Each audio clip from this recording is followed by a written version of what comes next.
બહુ બેટા જા તો ઓલા ચાદર અને ઓછીકન કવર વધી નાખ ને આજે આપણા ઘર જમાઈ આવવાના છે ઓ નિકાન બાપા તમે બધામાં જાવશો ને તો શ્રીખંડ લઈ આવજો અને ખાલી રાજભોગ નું લાવજો હા જમાઈને જ ભાવે છે હલો સવિતા બેન હા હવે હું મૂકું હા આજે મારા ઘર જમાઈ આવવાના છે બહુ હારા જમાઈ મળ્યા છે મારી છોકરીને એકદમ સારી રીતે રાખે હા મૂકું હા આવો આવો જમાઈ તમારી જ રાહ જોતા હતા કામ હોય વહુ બેટા જાતો જમાઈ માટે પાણી લઈ આય નવા માટલામાંથી લાવજે એમાં ઠંડુ હશે હા હાલો જમવાનું તૈયાર જ છે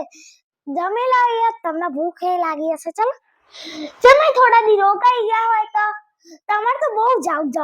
હોય ના તમાર તો લેવા જ પડે નવા વર્ષના લેવા જ પડે ને તમને તો જેટલા આપીએ એટલા ઓછા લો કાઈ નહીં તમાર તો લેવાના જ હોય